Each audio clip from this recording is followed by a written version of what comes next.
नमस्ते। आप यही हैं आप लोग? छू के देख लीजिए। हाँ, नहीं तो शरीर यहाँ है और ध्यान कहीं और है। चलिए आ जाइए। नवदीप स्कूल,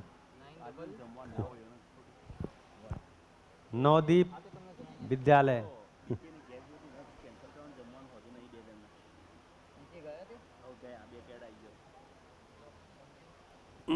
पड़ता है, होल्ड करना पड़ता, होल्ड। हाँ जी, शुरू करें। चलिए, तो अभी हमने जो बात किया सुबह से, तो केवल 2 ही 3 बात किया है। मूल रूप में 2-3 बात किया है। एक तो ये किया कि आप शिविर में आए हैं तो कोई अपेक्षा लेके आए होंगे, तो उसको वहां लिस्ट बना दिया। दूसरी बात किया कि शिविर का क्या रखने का ढंग होगा, वो बात किया। तीसरी बात क्या किया कि अगर हम मान के जीते हैं तो शिक्षा के कुछ कंटेंट की चर्चा किया कि मान के जीते हैं तो हम न चाहते हुए भी लाभोन्माद, भोगोन्माद, कामोन्माद में जाते हैं, और ऐसे उन्माद के साथ हम समाज में जीने निकलते हैं, तो समाज में व्यवस्था होगी या अव्यवस्था होगी? अव्यवस्था होगी। इसलिए अव्यवस्था हमको दिख रही है। फिर हमने यहां देखा ये चित्र बना के कि सारे अव्यवस्था के मूल में कौन है? मानव। ये लाल निशान का मतलब अव्यवस्था। तो जहां ही मानव कनेक्ट हुआ वहां अव्यवस्था। ऐसा क्यों है? क्योंकि मानव शिक्षा संस्कार से संतुलित होगा। अभी उसका शिक्षा संस्कार ठीक से नहीं हुआ, इसलिए उसका आचरण संतुलित नहीं हो पाया, निश्चित नहीं हो पाया। आचरण की निश्चितता हम चाहते हैं,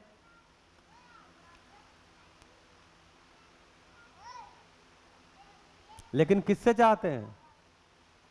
हम आचरण की निश्चितता तो चाहते हैं, मानव की भी, लेकिन किससे चाहते हैं? दूसरे मानव का निश्चित हो जाए दूसरे का आचरण निश्चित हो जाए।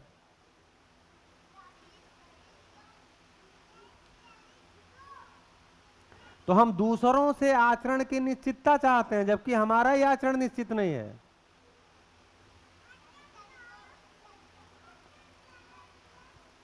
जैसे जब किसी से गलती हो गई, भाई गलती मुझसे भी होती है, दूसरे से भी होती है, लेकिन दोनों में हमारी मानसिकता में अलग तरह की चीजें होती हैं। मुझसे गलती होती है तो क्या होता है? कोई डांटा तो क्या बोलते हैं आप? अरे भाई गलती इंसान से होती है, आप इसको प्यार से कह दिए होते, समझा दिए होते। और दूसरे से गलती हो गई तब, नहीं तुमने जानबूझ के किया है, ये हमको पता है आप वाली गलती आपको नहीं पता थी, दूसरे की गलती आपको पता है। तो मैं गलती करूं तो प्यार से समझाया जाए, दूसरा गलती करे तो सीधे फांसी पे लटकाया जाए। अगर तुमसे कप टूट गया, मम्मी चिल्लाएगी, कप तोड़ देती है, लापरवाह है। और अगर मम्मी से टूट गया बढ़िया है आर्या का जुगाड़, आर्या का जुगाड़ बढ़िया है। बोलती मैं नहीं बोलूंगी अभी तो मम्मी से टूट गया तो मम्मी क्या कहेगी? अरे वो थोड़ा स्लिप कर गया था थोड़ा स्लिप कर गया था, क्या हुआ, टूट गया, दूसरा आ जाएगा। तो ये कप की बात नहीं है, ये रोजमर्रा की हमारी जिंदगी की बात है। हम गलती करते ही हैं, और सही बात है, मानव गलती करने का अधिकार और सही करने की स्वतंत्रता लेके पैदा ही होता है। अरे सही करने का अवसर, गलती करने का अधिकार और सही करने का अवसर लेके पैदा होता है। लेकिन इसमें से हमने क्या निकाल लिया?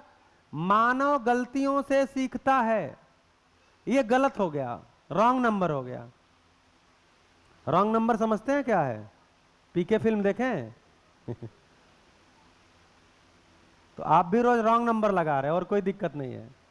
यही रॉन्ग नंबर हो गया कि मानव गलतियों से सीखता है गलती से क्या सीखेगा? भाई एक गलती मुझसे हो गई, तो क्या करेंगे, उससे बड़ी, मतलब वैसी गलती दोबारा नहीं करेंगे, उससे बड़ी गलती करेंगे। उस गलती के बाद क्या करेंगे, क्या सीखेंगे, वैसी गलती नहीं करेंगे, फिर आगे उससे बड़ी गलती करेंगे। तो सीख क्या रहे हैं आप? तो जब तक सही आपको पता नहीं है तब तक गलती से क्या सीखेंगे? तो सही का पता होना है या गलती गलती करके सीखना है?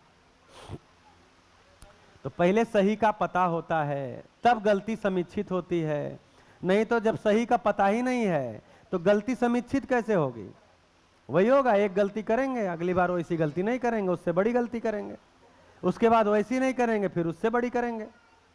यही करते करते जिंदगी बिता दिया, गलती से सीखा कुछ नहीं, गलती से गलती सीखा। तो मानव जो है गलती करने का अधिकार और सही करने का अवसर लेके पैदा होता है, और इसके लिए उसके पास दो हथियार होते हैं जन्म से, कल्पनाशीलता और कर्म स्वतंत्रता।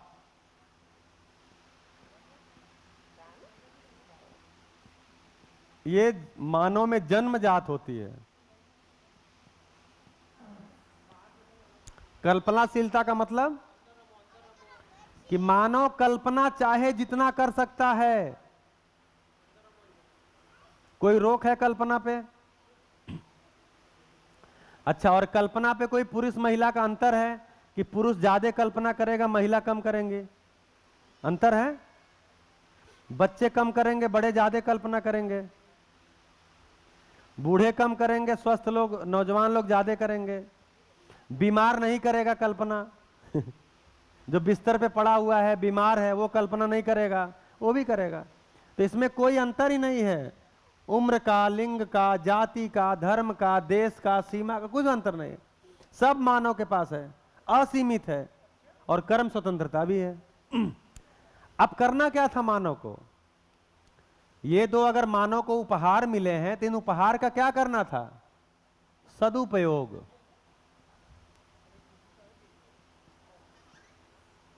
हमने क्या कर दिया? दुरुपयोग। तो सदुपयोग कहां आएगा? सदुपयोग शिक्षा से आएगा। सदुपयोग तो ये सीखने का, शिक्षा का विषय हो गया ना। तो सदुपयोग नहीं कर पाए, दुरुपयोग कर दिए। किसी ने परमाणु बम जानबूझ के बनाया होगा कि अपने आप बन गया होगा? आज अगर परमाणु बम बनाया ही ना गया होता, ऐसा कल्पना में लाया ही नहीं गया होता, तो धरती पे परमाणु बम होता ही नहीं।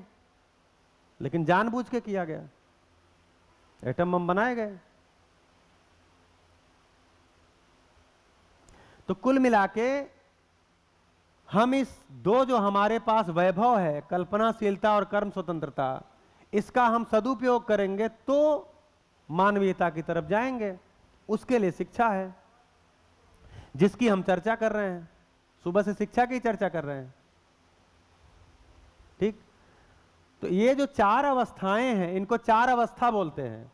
पदार्थ अवस्था, पेड़ पौधों को प्राण अवस्था बोलते हैं,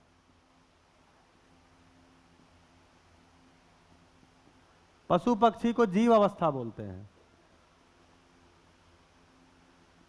और मानव को ज्ञान अवस्था बोलते हैं,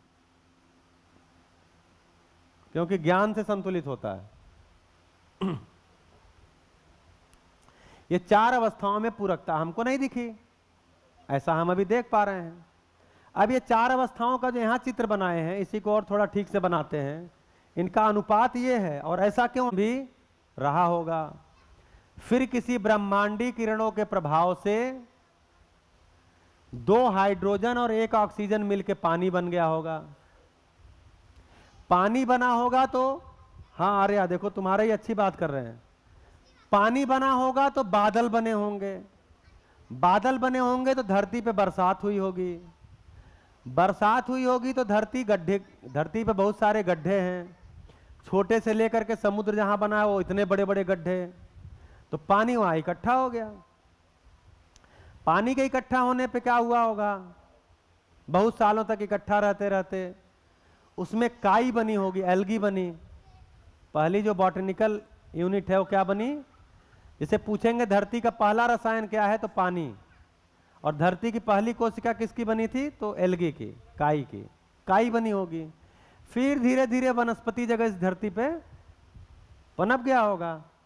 उसके बाद वनस्पति जगत में पेड़ पौधे, उनके तने पत्ते सूखे होंगे, सड़े होंगे, गिरे होंगे, मतलब गिर के सूखे सड़े होंगे, तो उसमें कीट पतंगे बने होंगे।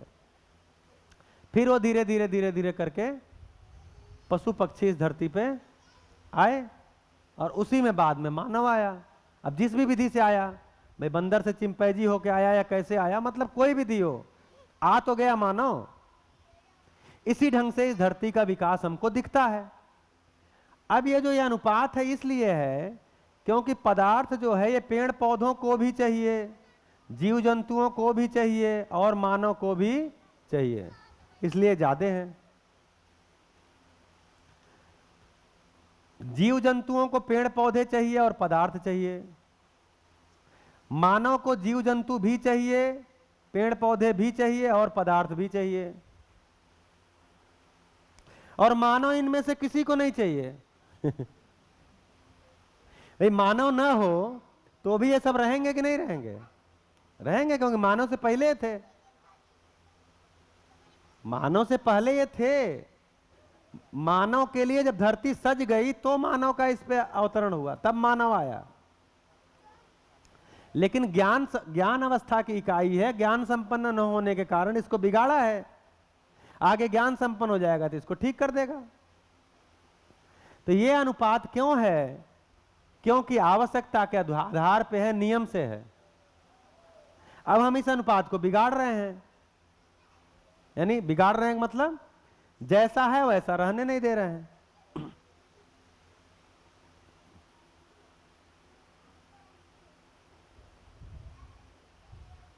जैसे आहार के मामले में देखिए तो पदार्थ को कोई आहार नहीं चाहिए, पेड़ पौधों को चाहिए। कहां चाहिए? क्या चीज चाहिए पेड़ पौधों को? तो अभी चर्चा किया। तो पेड़ पौधे जहां उगते हैं वहां अगर नीचे उनको पानी और उनका मिनरल मिल गया और ऊपर उनको हवा और धूप मिल गया तो क्या होंगे? वो बड़े होने लगेंगे, मोटे होने लगेंगे। मान लीजिए वहां नहीं मिला तो क्या करेंगे? अगर पेड़ पौधों को धूप नहीं मिला या पेड़ पौधों को नीचे पानी नहीं मिला, मिनरल नहीं मिला, तो क्या करेंगे वो? बताइए क्या करेंगे? हैं? क्या नहीं होगा? बड़ा नहीं होगा, और पानी मिल ही नहीं रहा तो क्या होगा? सूख जाएंगे, बड़े नहीं होंगे, विकसित नहीं होंगे, सूख जाएंगे, वो अपने निश्चित आचरण को नहीं पा पाएंगे। लेकिन उसमें उनका कोई बस चलता नहीं है उससे ज्यादा। लेकिन उसकी अगली अवस्था जो जीव जंतुओं की है, वो एक जगह पैदा हुए, अब उनको वहां अनुकूल आहार नहीं मिल रहा है तो क्या करेंगे? क्या करेंगे? अरे बताओ, किसी जो पशु पक्षी जहां पैदा हुआ वहां उसको आहार ठीक से नहीं मिल पा रहा जो उसको चाहिए, तो क्या करेगा? मर जाएगा। हाँ, बदल कर लेगा, दूसरे जगह चला जाएगा, जगह बदल देगा। ये उसके अंदर एक स्वतंत्रता जुड़ गई जो पेड़ पौधों में नहीं थी। कई सारे पक्षी तो हजारों किलोमीटर तक यात्रा करके अपने आहार और पानी की खोज में आते हैं। फिर मानव में क्या अंतर आ गया? पशु पक्षी ने तो ये किया कि उनको आहार नहीं मिला तो उन्होंने जगह बदल दिया। मानव क्या करता है? मानव में क्या अलग से एक चीज जुड़ गया, या इसके अलावा क्या करता है? वो भी जगह बदलेगा या कुछ करेगा? क्या करेगा? जगह भी बदलेगा और जो चीजें चाहिए उसको स्थानांतरित करके लेके भी आएगा। हाँ, पहले तो कोशिश करेगा, पहला वाला, दूसरा वाला, कि जहां है उसी जगह को अपने अनुकूल बनाने की कोशिश करेगा। यह स्वतंत्रता मानव के पास है, जीव जंतुओं में नहीं है। उसी जगह को कुछ उगाएगा, कुछ पेड़ पौधे लगाएगा, कुछ फल फ्रूट लगाएगा, कुछ करेगा जिससे कि हम यहां रह जाएं। उस वातावरण को बनाएगा, एसी बनाएगा कि गर्मी में ठंडी का एहसास हो, ठंडी में गर्मी का एहसास हो, ऐसा करेगा। तो मानव में ये एक अलग से उसके पास ताकत है कि वो जिस जगह होता है उस जगह को अपने अनुकूल बना सकता है। ऐसे ही आहार को अगर लेके बात करेंगे तो पेड़ पौधे अपना आहार वहीं से लेते हैं, जीव जंतु अपना आहार कहीं भी घूम के लेते हैं, और लेकिन जैसा है वैसे ही लेते हैं। जीव जंतु कैसा आहार लेते हैं?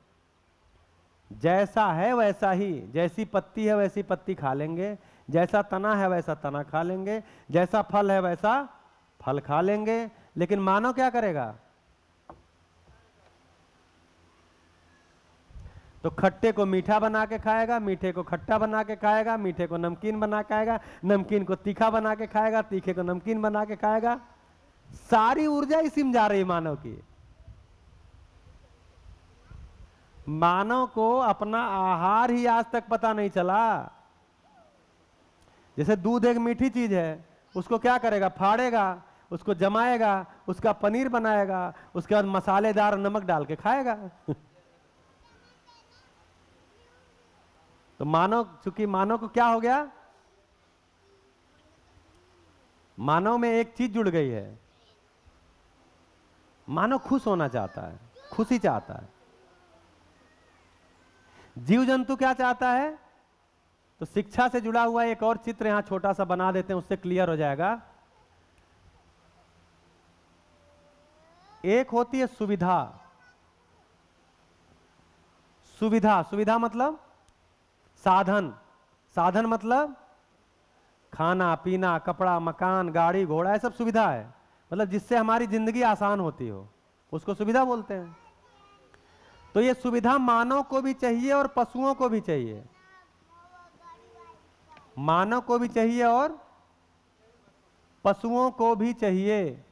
सुविधा के मामले में दोनों समान हैं। मानव को भी चाहिए, पशु को भी चाहिए। लेकिन पशु के लिए केवल सुविधा ही पर्याप्त है। पशुओं को चाहिए और पर्याप्त भी है, इसके अलावा उनको कुछ नहीं चाहिए। उनको थोड़ी प्यार, सम्मान, दुलार, विश्वास चाहिए। वो हम करते हैं, अलग बात है, हमको करना चाहिए, क्योंकि मानव को लगता है कि हम आदमी से प्यार नहीं कर पाए, जानवर से ही कर ले।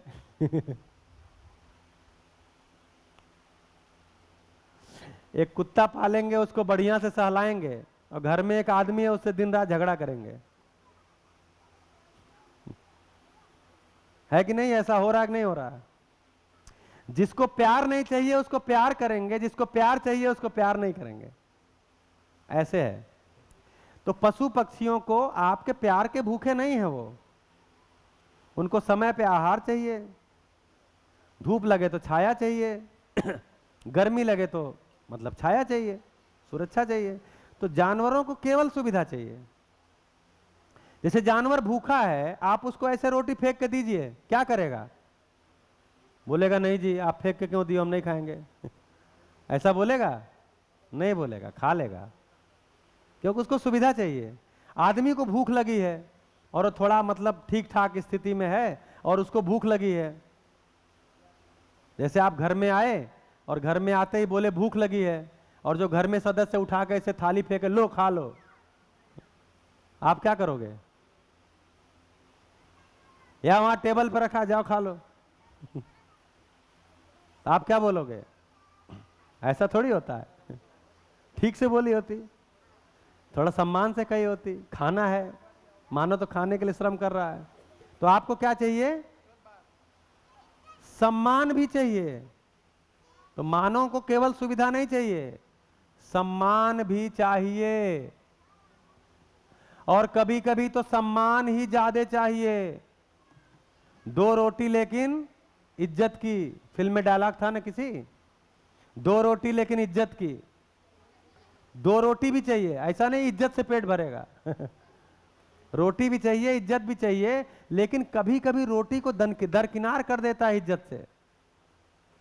जैसे मान लीजिए कि आप किसी के घर किसी पार्टी में गए, शादी विवाह है, कोई फंक्शन है, वो आपको बुलाया है और आप वहाँ गए, बढ़िया कपड़ा पहन के, सेंट टेंट मार के, बाल वाल बढ़िया झाड़ वाड़ के, ब्यूटी पार्लर वगैरह से आ करके, भाई तैयारी होती है ना पार्टी में जाने की।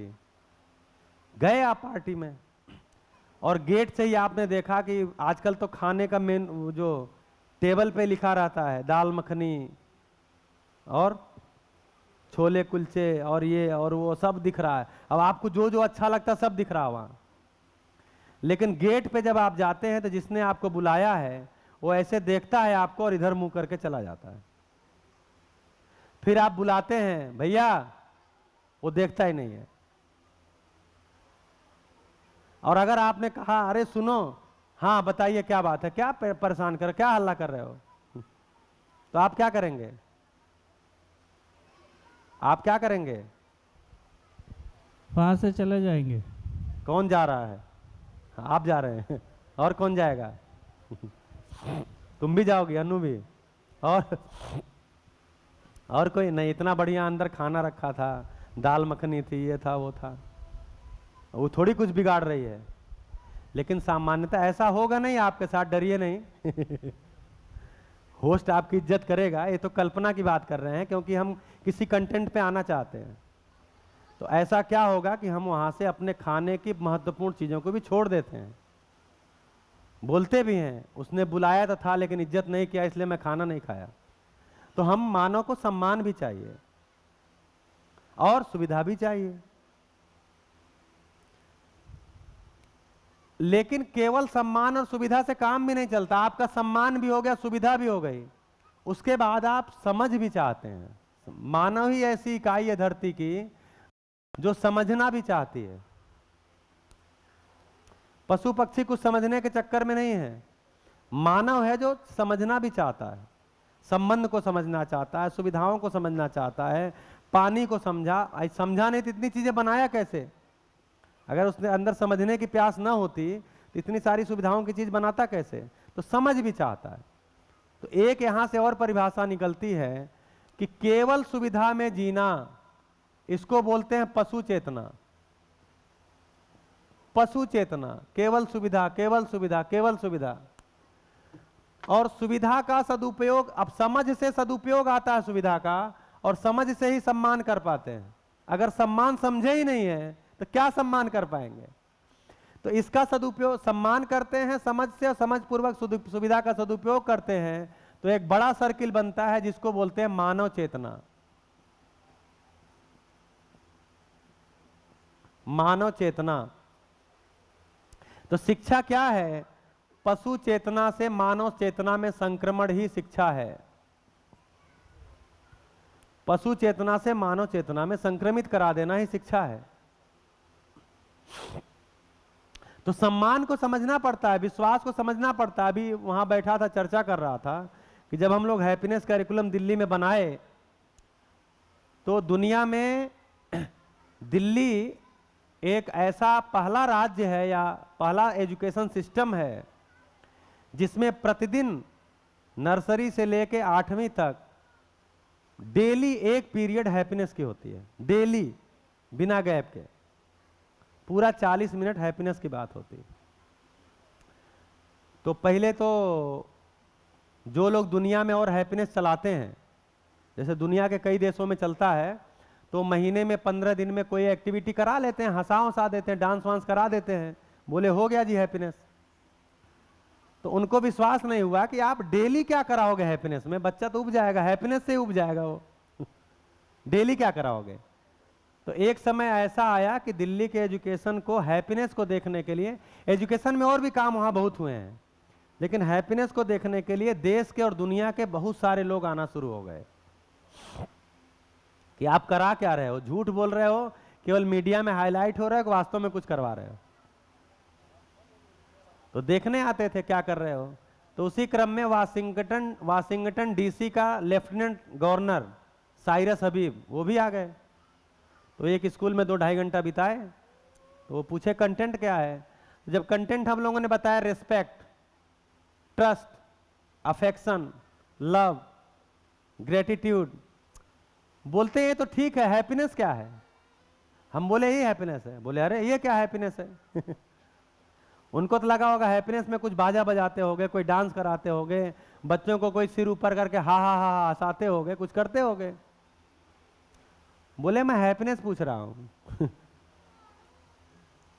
तो हमने कहा ये बताइए, अगर दो मानव आपस में विश्वास पूर्वक जी रहे हैं तो ये खुशी है कि नहीं है?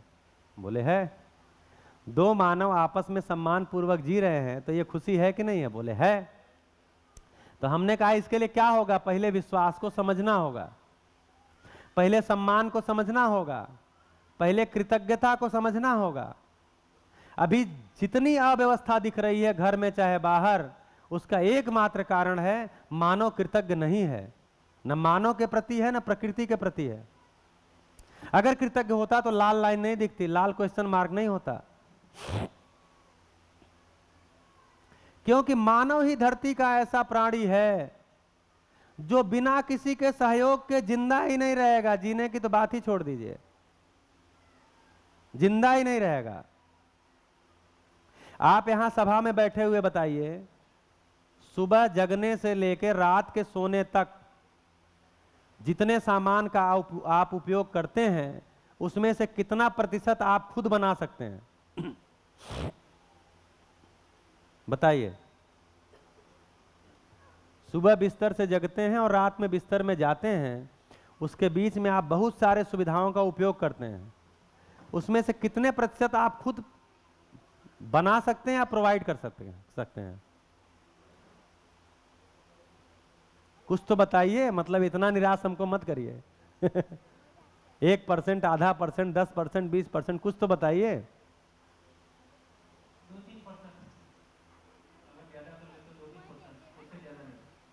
3% एक, 3% दो, और बोलिए और कोई?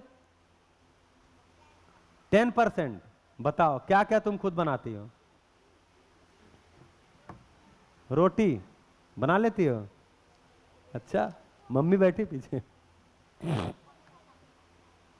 और मतलब रोटी कोई घर में बना लेता है, चलो। और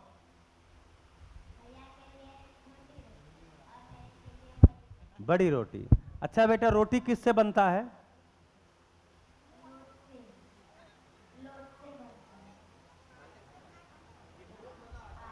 आटा से बनता है। ऐसे ही बच्चों को हेल्प करना पड़ेगा, जान लीजिए। आने वाले समय में बच्चों को ये भी नहीं पता है, जब आप बाहर से रोटी मंगा के खिलाएंगे, अभी तो कम से कम आटा आप बता रहे हैं, अभी जोमेटो और स्विगी ये बताएंगे कि आप बाहर से मंगाइए, घर में बनाने की जरूरत भी नहीं है। तो आटा, आटा कैसे बनता है? गेहूं कहाँ होता है? फैक्ट्री से बन के आता है। ये है अगली पीढ़ी। अब बताइए किसान आत्महत्या क्यों कर रहा है? बच्चे को पता ही नहीं है कि गेहूं खेत में उगता है। क्या दाम देंगे किसान को और क्या किसान का सम्मान करेंगे? ये है दशा।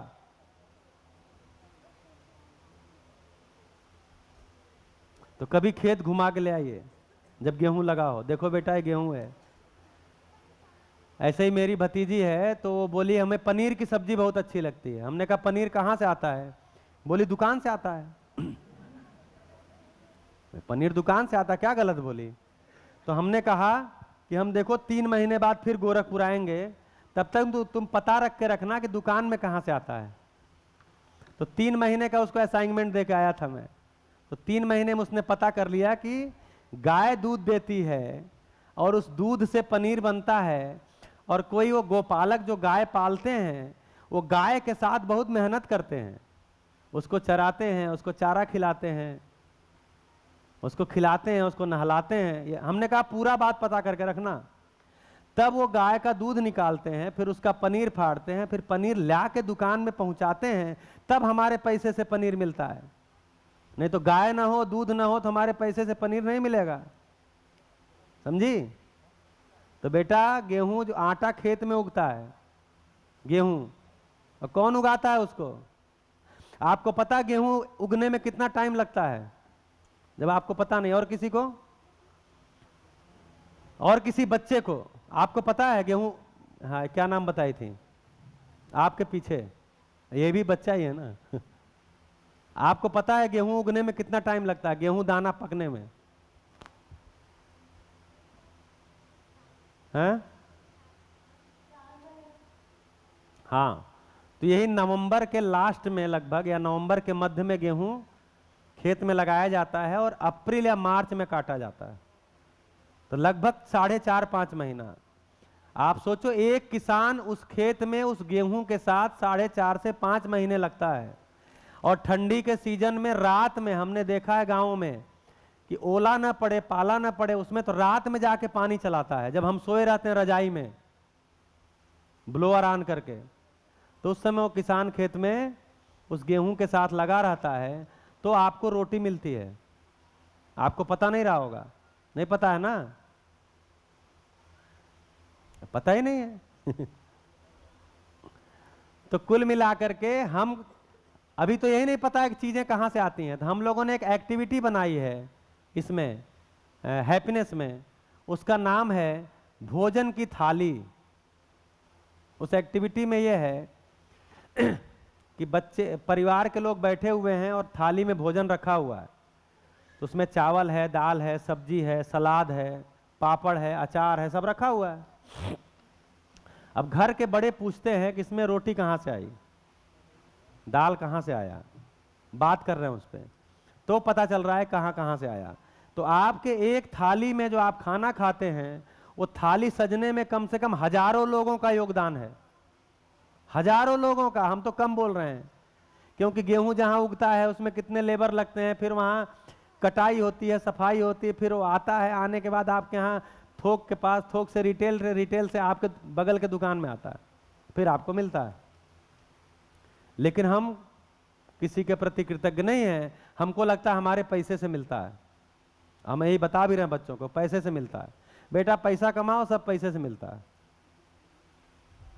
तो मानव जितने साधनों का उपयोग करता है, उसका कम से कम शहर का आदमी 1% भी खुद नहीं उत्पादन करता, 99% दूसरों पर निर्भर है।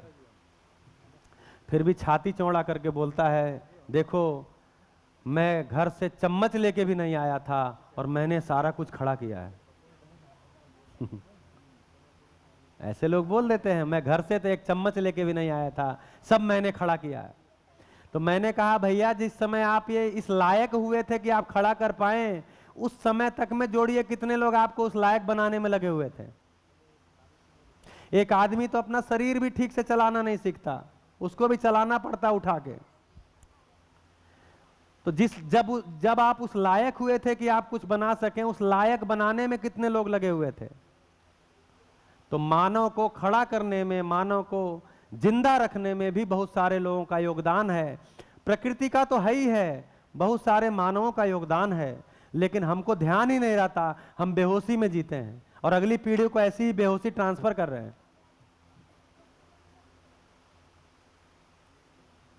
जिस तरह से ऑनलाइन खाना ऑर्डर करने का सिस्टम बढ़ा है, आने वाले समय में दिल्ली में तो शुरू हो गया है, क्योंकि पति भी कमाते हैं, पत्नी भी कमाती है, बच्चे क्रेच में रहते हैं, बच्चे क्रेच में दिन भर, तो बच्चों को जमा कर देते हैं। भाई पति पत्नी दोनों कमाते हैं, क्योंकि बताते हैं भैया एक के कमाई से काम नहीं चल सकता। हमको भी डराए थे, बोले आपकी पत्नी क्या करती हैं? तो हमने कहा कि हमारी पत्नी घर में है, सारा काम करती हैं। बोले अच्छा कुछ नहीं करती हैं। तो हमने कहा सब कुछ वही करती हैं, मैं कुछ नहीं करता हूँ। भाई घर में जाता हूँ, कपड़ा प्रेस किया हुआ मिलता है, खाना बना बनाया मिलता है, घर साफ मिलता है, तो सब तो वही करती हैं, जबकि उस घर में मैं रहता हूँ, मेरा उस घर में कोई योगदान नहीं है। तो बोले जी देखो ये दिल्ली है, एक की कमाई से काम नहीं चलेगा। हमको भी डराए थे, ये दिल्ली है, एक की कमाई से काम नहीं चलेगा, दोनों को कमाना पड़ेगा। हमने कहा ठीक है देखते हैं। ऐसे कहते कहते 1 साल बीत गया। बोले जी आपकी पत्नी कोई कोर्स वोर्स करा दो। हमने कहा क्या कोर्स करने का उनका मन होगा तब ना कराएंगे। भाई कोर्स कराना कोई खराब बात नहीं है, लेकिन अगर उनको लग रहा है कि मेरे जो बच्चे हैं उनको बड़े करने में उनका योगदान है, दुर्भाग्य से मैं नौकरी में आ गया, अगर वो नौकरी में आ जाती तो मैं योगदान करता। मैं ये भी नहीं कह रहा हूं कि महिलाओं को घर में रहना चाहिए और पुरुषों को ही काम करना चाहिए। भाई कोई एक बच्चों को तो संभालेगा, पुरुष संभाले या महिला संभाले, कोई एक कमा ले। तो बोले भैया आपसे कुछ करा दो। हमने कहा उनका मन नहीं है। बोलते तब भी आप दिल्ली में टिक गए। हम कहे टिक गए, देख लो बढ़िया से जीते हैं, न खाने की दिक्कत हुई, न रहने की दिक्कत हुई, किसी चीज की प्रॉब्लम नहीं हुई। तो बोलते हैं क्या करते हैं, तो दोनों कमाते हैं तो क्या करेंगे, बच्चे को क्रेच में जमा कर देते हैं। फिर थोड़ा और बच्चा बड़ा हुआ तो हॉस्टल में जमा कर देते हैं। और वो जमा करते करते ऐसा बच्चा बाहर निकल गया कि फिर घर आता ही नहीं है। वो बाहर ही नौकरी करने निकल गया, आपके यहाँ आता ही नहीं है, और जब आप बूढ़े होते हैं तो आपको भी ले जाके वृद्धाश्रम में जमा कर देता है। आप भी बचपन से उसको जमा किए थे। आप कौन सा प्यार, कौन सा माता पिता का स्नेह, कौन सा दुलार दिए थे। तो मैं ये कहता हूं कि कम से कम 12वीं तक बच्चे को अपने पास रखना चाहिए, क्योंकि 12वीं तक में ये वाली शिक्षा हो जाती है, पशु चेतना से मानव चेतना में जो मूल्य शिक्षा। अगर माता पिता समझदार हैं तो 12वीं तक अगर बच्चा उनके पास है तो मूल्य वाली शिक्षा हो जाती है। उसके बाद आप भेज दीजिए, क्योंकि उसके बाद स्किल की शिक्षा शुरू होती है। उसके बाद आप नहीं दे सकते, आप इंजीनियरिंग की शिक्षा नहीं दे सकते, आप मेडिकल की नहीं दे सकते, आप मैनेजमेंट की नहीं दे सकते, आप टेक्निकल नहीं दे सकते, तो आप बाहर भेज दीजिए, कोई दिक्कत नहीं है। लेकिन स्किल सीखने गया वो, उसके पहले की शिक्षा तो आपके साथ रहते हुए भी ले सकता है, क्योंकि बगल में सारे स्कूल हैं, विज्ञान की शिक्षा, गणित की शिक्षा ले सकता है। उसी बीच में आपके व्यवहार से मूल्य की भी शिक्षा उसकी हो जाएगी। तो 12वीं तक तो रखना चाहिए साथ में, नहीं तो आपको जमा करता है तो आपको दुख होने लगता है। अब आप बचपन से उसको जमा किए थे।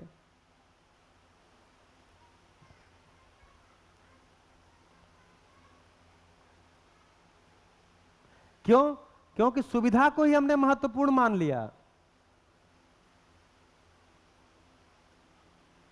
हमने सुविधा को सब कुछ मान लिया, इसीलिए सुविधा के क्षेत्र में उन्नत भी हो गए, कोई दिक्कत नहीं है, लेकिन उससे हमारा काम नहीं चल रहा है। उससे मानव मानव साथ में जी सकते हैं, ऐसा विश्वास हमको नहीं जी हो पा रहा है। मैं सुविधा के साथ विश्वास पूर्वक जी पाता हूं। एक पेन पे हमको विश्वास है कि इसमें इंक है तो लिख लेंगे, नहीं इंक होगा तो इंक डाल के लिख लेंगे, लेकिन एक आदमी पे विश्वास नहीं है, उसके साथ हम तृप्ति पूर्वक जी पाएंगे। अपने पे विश्वास नहीं है, हम किसी के साथ तृप्ति पूर्वक जी पाएंगे। क्यों? क्योंकि शिक्षा में मानव को स्थान ही नहीं दिया गया। तो कृतज्ञता आएगी कैसे जब हमने कृतज्ञ होना ही नहीं सिखाया।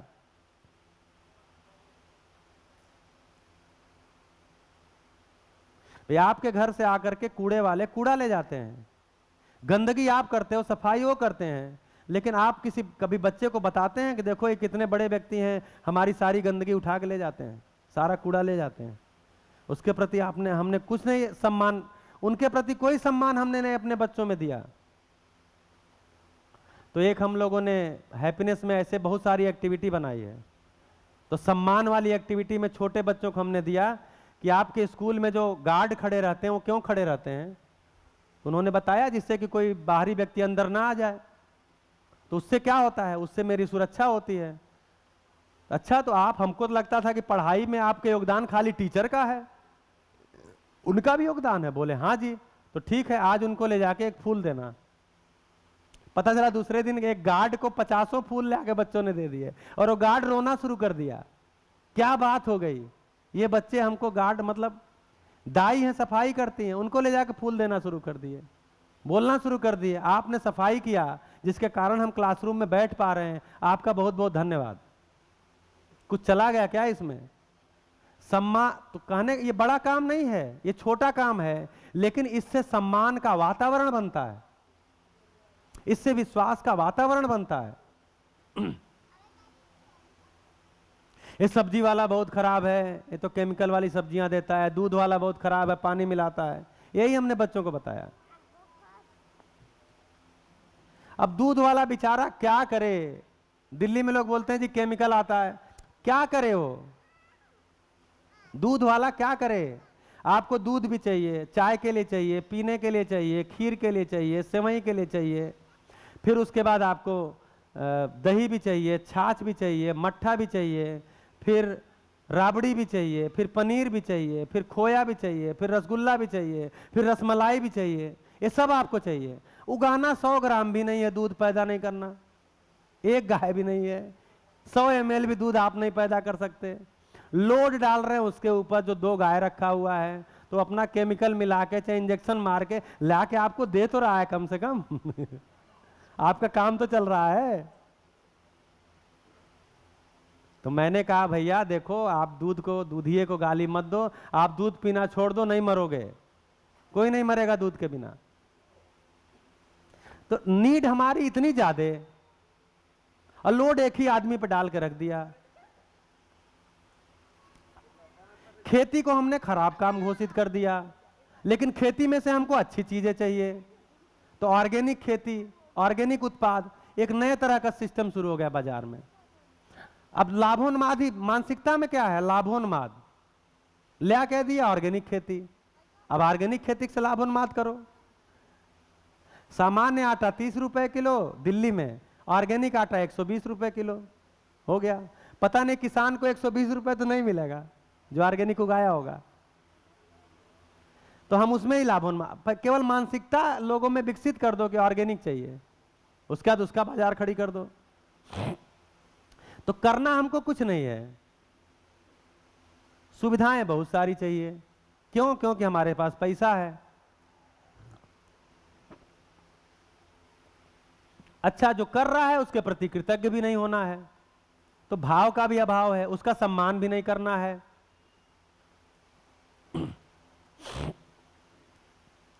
तो कुल मिलाकर के अगर कृतज्ञता एक मूल्य बच्चों को शिक्षा में अगर इनकलकेट हो गया, एक मूल्य कृतज्ञता, तो आगे बहुत सारा समाज में बदलाव की संभावना है। क्योंकि जैसे ही कृतज्ञता आती है सम्मान अपने आप आता है। सम्मान नहीं है इसका मतलब कृतज्ञता नहीं है। अगर कोई बच्चा अपने माता पिता का सम्मान नहीं कर रहा है, इसका मतलब अपने माता पिता के प्रति कृतज्ञ नहीं है। इसका मतलब यह है कि अपने माता पिता के श्रेष्ठता को स्वीकारता ही नहीं है। लोग बोलते हैं आकर के हमारा बेटा हमारी बात नहीं मानता है। तो हमने कहा बात नहीं मानता है इसका मतलब क्या है? इसका मतलब है कि आपकी श्रेष्ठता को नहीं स्वीकारता है। तो क्या आप इतने श्रेष्ठ हैं? आप अपना मूल्यांकन कर लीजिए। वे नहीं बात मानने का मतलब यही हुआ ना कि आपकी श्रेष्ठता को नहीं स्वीकारता। तो क्या आप इतने श्रेष्ठ हैं? तो श्रेष्ठता को पा जाएं।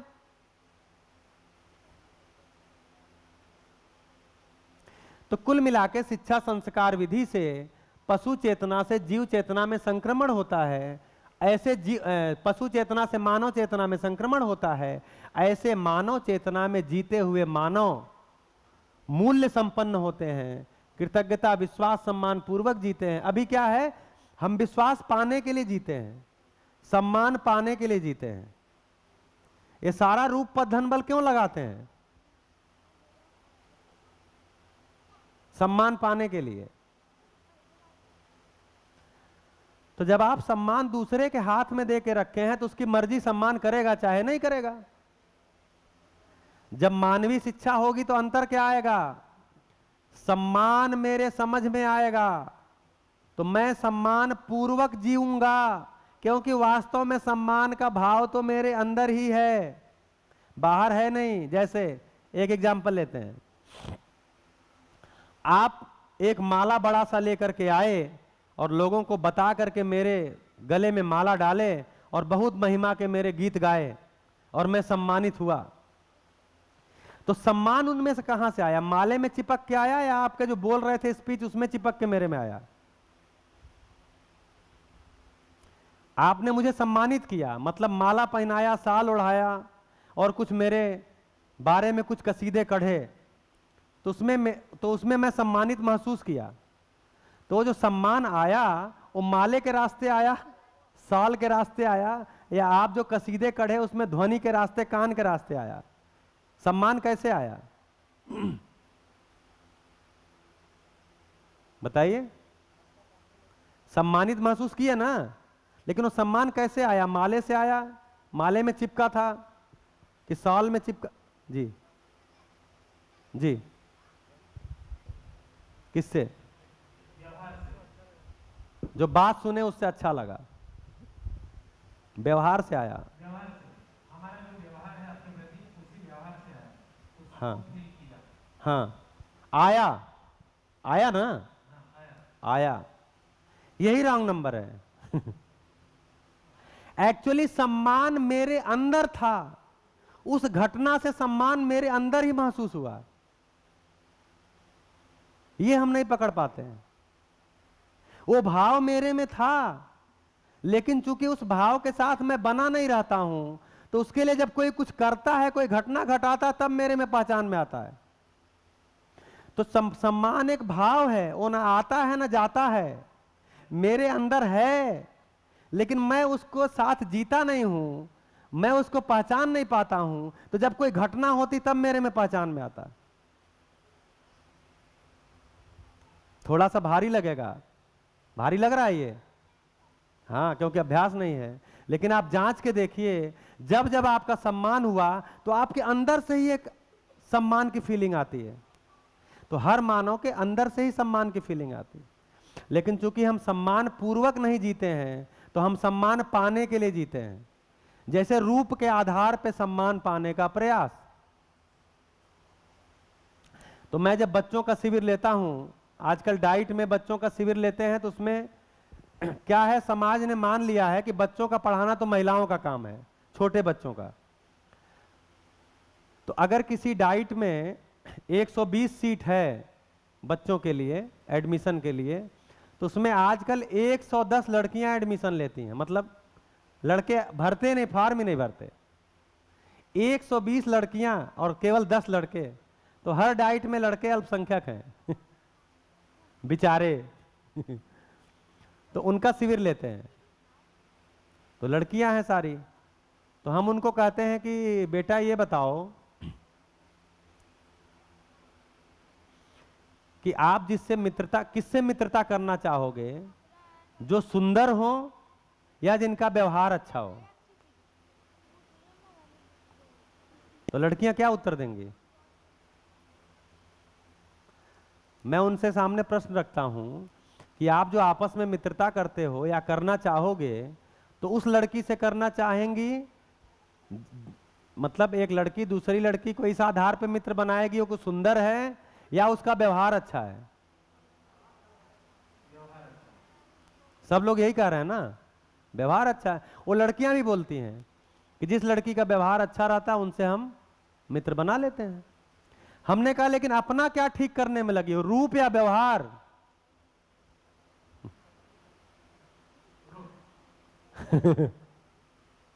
अपना क्या ठीक करने में लगे हैं? रूप। मित्रता किससे करेंगे? जिसका व्यवहार अच्छा होगा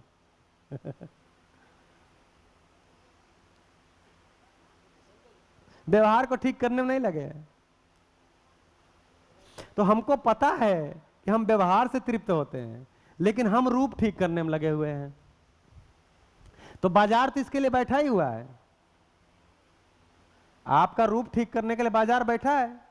ये लगाओ, वो लगाओ, ये वाला क्रीम लगाओ, वो वाला, ये पाउडर लगाओ, ये लोशन लगाओ, वो लगाओ। अगर कुछ लगाने से नहीं ठीक होता तो आ जाओ, चमड़ी ही बदल देंगे तो बाजार तो उसके लिए बैठा ही है, करो। लेकिन उससे आप तृप्त नहीं होते हैं। तो अभी हम रूप के आधार पर सम्मान पाने की कोशिश करते हैं, तो अलग अलग तरह के रूप बनाते हैं। कभी कभी अपने ही परिवार का सदस्य पहचान में नहीं आता, ऐसा रूप बना लेता है तो हम रूप अलग अलग तरह का बनाते हैं, पद अलग अलग तरह का बनाते हैं और बताते हैं, धन को दिखाते हैं, ताकत को दिखाते हैं और सम्मान पाने की कोशिश करते हैं। तो हम घटना विधि से सम्मान पाने की कोशिश करते हैं। तो या तो कोई घटना का इंतजार करते हैं कि मेरा बर्थडे आएगा तो मेरे लिए लोग गिफ्ट लाएंगे और मुझे प्यार करेंगे और मैं सम्मानित महसूस करूंगा। तो या तो घटना का इंतजार करते हैं या बीच में कोई घटना घटा देते हैं कोई नया इवेंट अपने आप ही घुसा देते हैं। तो घटना विधि से हम सम्मान पाने की कोशिश करते हैं। तो जब तक वो घटना रहती है तब तक हमको सम्मान महसूस होता है, जैसे ही घटना हट गई सम्मान गायब। भाई मंत्री जी को माला आपने पहना दिया, जय जयकार लगा दिया, अखबार में फोटो छप गया, मंत्री जी सम्मान महसूस कर दिए, अब दूसरे दिन अखबार में फोटो ही नहीं है अब क्या करेंगे? तो फिर किसी को फोन करेंगे, भाई मेरा कोई नागरिक सम्मान कराओ अब नागरिक सम्मान कराएंगे तो फिर फोटो छपेगा, फिर खुश होंगे, हाँ बहुत बढ़िया। फिर 3 दिन फोटो नहीं आया, फिर क्या करेंगे? फिर किसी चीज का उद्घाटन करने जाएंगे, बोलेंगे भाई दशरथ भाई कुछ उद्घाटन नहीं करना है, बताओ हमको। कुछ उद्घाटन करेंगे, फीता टांगेंगे तो काटेंगे तो कुछ फोटो आ जाएगा, फिर खुश हो जाएंगे देख के, फिर 3 दिन नहीं फोटो आया। तो क्या हो गया? सम्मान के लिए हम घटना पर और दूसरों पर निर्भर हो गए। मैं सम्मान पूर्वक जी सकता हूं ऐसा मेरे में विश्वास ही नहीं बना। मैं विश्वास पूर्वक जी सकता हूं ऐसा हमको सूचना ही नहीं है। तो मैं विश्वास पाने के लिए, सम्मान पाने के लिए पूरी जिंदगी बिता देता, अंत में अपमान और अविश्वास पूर्वक ही मर जाता हूं। तो एक्चुअली सम्मान कहीं बाहर है नहीं। जो भी कोई सम्मान करता है तो हमको महसूस अपने अंदर ही होता है, यानी है मेरे अंदर ही, लेकिन मैं नहीं पहचानता तो किसी घटना के माध्यम से पहचानवाया जाता है। वही ऐसा बोल सकते हैं जैसे कि हम अपने अंदर जो सम्मान है उसको समझ नहीं पाते हैं या तो एहसास नहीं कर पाते, लेकिन बाहर का टेम्पररी जो कुछ घटना से मिल रहा है उससे थोड़े क्षण के कुछ मेरे में ही महसूस हो जाता है मेरे में महसूस थोड़ी देर के लिए, लेकिन मैं उसकी निरंतरता चाहता हूं। मैं थोड़े देर का सम्मान चाहता नहीं। आप में से कोई है जिसको सुबह सम्मान किया जाए, शाम को अपमान किया जाए? ब्रेकफास्ट के समय सम्मान और रात में डिनर के समय अपमान, दोपहर में सम्मान। तो कितने देर सम्मान चाहिए आपको? कितने देर सम्मान चाहिए?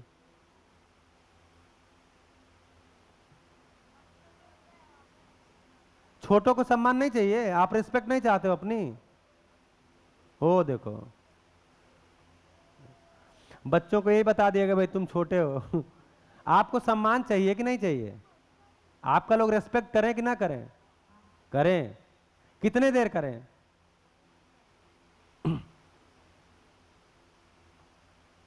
थोड़ी देर करें कि ज्यादा देर करें कि हमेशा करते ही रहें?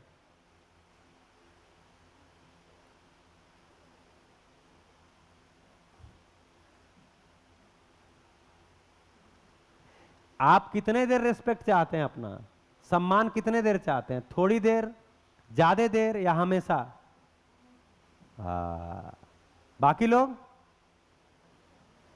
बाकी लोग तो सम्मान आपको हमेशा चाहिए, एक पल भी आपको अपमान नहीं चाहिए। वो कहां से मिलेगा अगर घटना पर डिपेंड हो गए तो? भाई एक बार घर बना के दिखा लोगे, देखो जी मेरा घर, एक बार सम्मान पा लिए, अब 15 दिन बाद दूसरा घर तो नहीं बदलेंगे ना आप। फिर कैसे मिलेगा?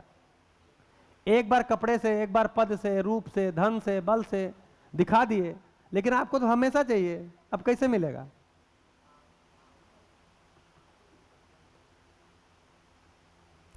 तो रोज नई नई घटना घटानी पड़ेगी, रोज कुछ नया नया नौटंकी नाटक करना पड़ेगा। तो घटना विधि से उसकी निरंतरता आ नहीं सकती। इसलिए बोला कि सम्मान को समझना पड़ेगा कि सम्मान चीज क्या होती है। मेरे में होते हैं, इसको पहचानना पड़ेगा। फर्क ही नहीं पड़ता कोई मेरे लिए क्या बोलता है, फर्क ही नहीं पड़ता कोई मुझे गरीब बोलता है, अमीर बोलता है, कोई मुझे अहंकारी बोलता है, कोई मुझे विद्वान बोलता है, कोई मुझे बहुत समझदार बोलता। मैं अपनी तृप्ति पूर्वक जी रहा हूं, मेरा सम्मान मेरे में बना हुआ है। ऐसी स्थिति को हम सब पाना चाहते हैं कि मेरे अंदर सम्मान बना रहे। तो आपके अंदर ही पहचान में आ जाएगी तो वो आपके पास हमेशा होगी। अगर वो बाहर से आएगी तो उसकी मर्जी है, देगा चाहे नहीं देगा। अब पता चल रहा है झगड़ा क्यों होता है। तो एक शिविर चल रहा था दिल्ली में, दिल्ली के ही ज्यादा एग्जाम्पल आ रहे हैं क्योंकि दिल्ली में बड़ा इंटेंस काम हुआ पिछले 4 साल में। तो 150 टीचर बैठे हुए थे और वो शिविर शुरू हुआ था संडे के दिन। अब संडे के दिन किसी टीचर को आप बुला लीजिए शुरुआत में, सरकारी टीचर को, कि भैया संडे से शिविर आपका है, तो वो गुस्से में आए। मंडे से करते थोड़ा कम गुस्सा आता। क्यों दीदी, आप पर्दे के पीछे बैठ के हंस रही हो?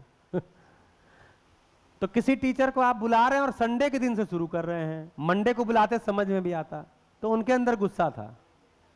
तो खैर एक दिन बातचीत हुआ, जैसे अपने को तो कोई फर्क नहीं पड़ता, कोई गुस्से में है कुछ भी है, हम तो देखिए करेंगे बातचीत और बिना गुस्से में आए करेंगे, प्यार प्यार मोहब्बत से ही करेंगे। तो हम बातचीत करते रहे, एक दिन बीता, एक दिन में ही लगभग ज़्यादातर लोग नॉर्मल हो गए। एक बहन नहीं नॉर्मल हो रही थी, 4 दिन तक उनका गुस्सा बना रहा। जब भी कोई बात बोलते थे, नहीं जी क्या ये आपका सिस्टम क्या है, गर्मी की छुट्टी में वो भी संडे के दिन शिविर शुरू करा दिया, हम लोगों को कोई काम धाम नहीं है क्या? अब वो गुस्से में रहती थी। 6वें दिन वो बोलती हैं कि भैया मजा आ गया। हमने कहा क्या हुआ? तो मैं अक्सर ये कहता हूं कि देखिए व्यवस्था ये है, इसमें तालमेल पूर्वक जीना पड़ता है, जीना होगा, मानव जब भी जिएगा, पशु चेतना से मानव चेतना में जाना है, ये कार्यक्रम है। आप इसको समझ जाएंगे तो आप अपनी जिंदगी में ले आएंगे, नहीं तो आप अपनी मौज में किसी है ही हैं। मैं यहाँ सभी बैठे किसी न किसी मौज में ही है, सब यहाँ कोई दुखी पीड़ित थोड़ी आके बैठे हैं। ऐसा तो नहीं है ना सब यहाँ दुखी पीड़ित आके बैठे हैं, सब अपने अपने मौज में ही है। तो हम यही कहते हैं कि देखो भाई ये प्रस्ताव है, इसको समझ के जिया जाए, अन्यथा आप अपने मौज में है ही हैं, आपकी मौज है। तो बोली यही हमको एक टोटका मिल गया, टिप्स मिल गया। बोले क्या हो गया? तो बोले देखिए जब भी मेरे पति के सामने मैं कुछ कहती थी तो तुरंत बोल देते थे नहीं नहीं ऐसा नहीं है, तो मुझे गुस्सा आ जाता था और फिर बात बढ़ जाती थी, 2-2 दिन तक 3-3 दिन तक बात ही नहीं होती थी। इधर मैंने क्या किया है कि मैं उनके सामने कोई प्रस्ताव रखी, कुछ कहा मैंने और वो बोले नहीं नहीं ये नहीं होगा, तो मैं बोल देती ठीक है मैंने कह दिया, बाकी आपकी मौज है। तो बोली पहले दिन तो कुछ नहीं बोले, शाम को यहां से गई तो फिर कोई बात हुआ, फिर हमने कुछ कहा तो बोले नहीं एकदम नहीं होगा। हमने कहा ठीक है कोई बात नहीं आपकी मौज है। बोले आज सुबह जब ऐसी घटना हुई तो हंस दिए। बोले तुमने कहां से तीर लेके आई हो तुम, इसमें तो गुस्सा बनता ही नहीं है। तो आपकी मौज है। तो कौन सा चीज आपको जिंदगी में कब टर्न कर देगा पता नहीं। तो आपको सम्मान समझना है, विश्वास समझना है, कृतज्ञता समझना है, ये समझना की चीज है। समझेंगे तो बढ़िया से जिएंगे, अन्यथा आपकी मौज है, किसी न किसी मौज में है ये। तो लोग बोलते हैं जी आपको पता नहीं है झगड़े से प्यार बढ़ता है। क्या बोलते हैं? झगड़े से प्यार बढ़ता है, और 2 बर्तन होते हैं तो आपस में लड़ते ही हैं। तो यहां पर जो है 2 बॉटल सुबह से रखे थे, कभी लड़े दिन भर में आपस में? अरे मानव लड़ाता है तभी लड़ते हैं। बर्तन आपस में नहीं लड़ते। तो हमने कुछ ज्ञान दे दिया, समझ नहीं दिया तो कुछ मान्यता दे दी कि झगड़े से प्यार बढ़ता है, तो झगड़ा करो, प्यार बढ़ाओ। तो ज्यादा प्यार बढ़ाना तो क्या करना पड़ेगा? तो खूब ज्यादा प्यार करना है तो खूब ज्यादा पहले झगड़ा करिए। जी बर्तन आपस में टकराते ही हैं। अरे बर्तन है वो, पहली बात, आदमी नहीं है। दूसरा वो आपस में टकराते ही नहीं है जब तक आदमी कुछ नहीं करता है। ऐसे ऐसे हमने ज्ञान दे दिया लोगों को। क्यों? क्योंकि साथ जीना नहीं समझा पाए तो कुछ न कुछ जस्टिफिकेशन देना था, हमने दे दिया। तो देखिए प्यार तो सम्मान को समझना पड़ता है। इसलिए हमने कहा कि हैप्पीनेस करिकुलम में हम जब इसको बनाए तो सम्मान क्या है उसको समझने का कार्यक्रम रखे, क्या स्टोरी दें उसके लिए। तो हमने स्टोरी बनाई है हैप्पीनेस करिकुलम में। बनाई है मतलब जो पहले से स्टोरी है उनमें से लिया है, और उन स्टोरी को हमने अपने ढंग से यूज किया है। लेकिन कहानी उसमें मुद्दा नहीं है, उसमें उन कहानी के आधार पे जो हमने चर्चा कराई है वो मुद्दा है। कहानी तो छोटी सी है, तो कहानी एक टूल है, नीचे हम उस पे 2 दिन चर्चा कराते हैं कहानी। और चर्चा भी कैसे कराते हैं? जैसे हमने कछुए और खरगोश की कहानी सुनाई मान लीजिए, तो लास्ट में प्रश्न क्या बनता है? कछुआ क्यों जीत गया, खरगोश क्यों हार गया? कछुए ने क्या गलती, खरगोश ने क्या गलती की, यही सब पूछते हैं।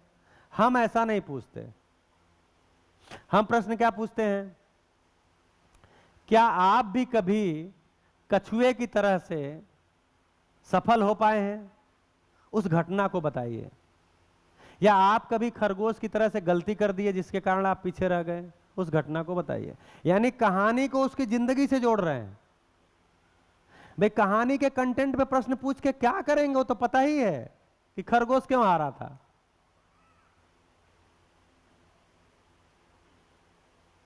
नहीं तो आगे कहानी बदल जाएगी, तब क्या करेंगे आप? जैसे किसी की टोपी लेके बंदर भागा। अब दूसरे ने, आदमी ने कहा कि ऐसा करो कि तुम मतलब एक और टोपी लगाओ और लगा के निकाल के फेंक दो। तो बोले जी पहले ये कहा जाता था कि बंदर जो है वो नकलची होता है, अगर आपकी टोपी लेके भाग गया तो आप एक दूसरी टोपी लगाओ और लगा के फेंक दो, तो बंदर भी आपकी टोपी फेंक देगा। अब क्या हुआ घटना आगे? तो पहले तो ऐसा हो गया, 10-20 साल ऐसा चलता गया। अब जो है किसी की टोपी लेके भागा और दूसरा एक टोपी लगाया फेंका, बंदर फेंका ही नहीं। तो बोले जी क्या हो गया? तो बोले अरे आपके पुरखों ने कुछ सिखाया है तो हमारे भी पुरखों ने कुछ सिखाया कि नहीं सिखाया है।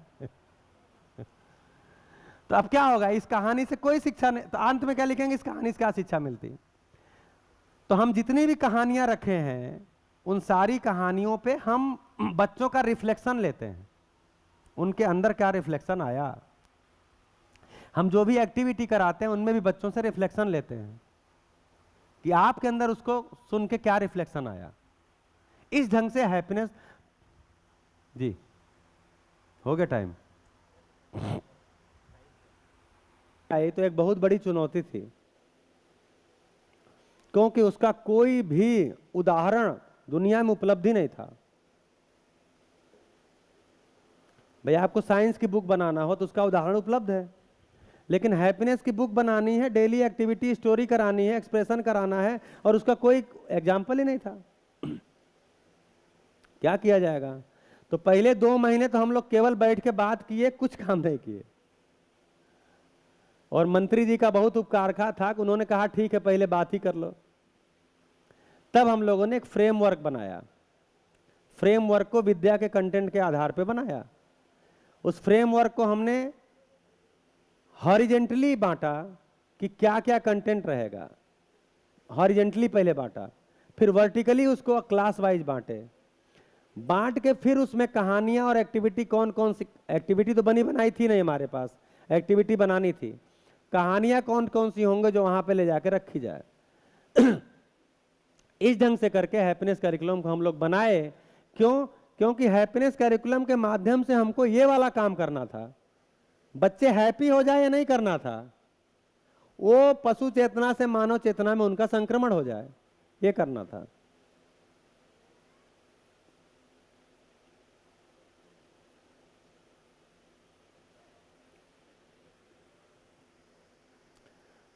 तो अभी एक काम करते हैं कि आज दिन भर जितनी चर्चा हुई है वो पूरी चर्चा आपको किसी फ्लो में दिखती है? कोई 1-2 लोग उसको व्यक्त कर दीजिए। पूरी चर्चा किसी फ्लो में दिखती है? हाँ पता चले ना, नहीं तो आगे पाठ पीछे सपाट। सुने वाला ना, आगे पाठ पीछे सपाट। तो पहला चीज जो भी बात हुई है वो आपको पास कितनी पहुंची। दूसरा ये है जो बात भी कही गई है उसका कोई फ्लो है क्या, या इधर उधर से कही गई, छितराया हुआ सा लग रहा है। और कभी भी इसमें अगर व्यक्त होना है तो ऐसा नहीं कहना है कि आपने पहले ये बताया, फिर आपने ये बताया, फिर आपने ये बताया, ये मोड नहीं चलेगा। मुझे जो समझ में आया है उसका फ्लो ये है कि मानव कोई चीज है, प्रकृति की इकाई है। जैसे अन्य इकाइयां प्राकृतिक हैं, वैसे ही मानव भी प्राकृतिक है। अन्य इकाइयों का आचरण निश्चित है, मानव का निश्चित। मतलब मैं अव्यक्त होने लगा। ऐसे ही कोई फ्लो बना के बताइए।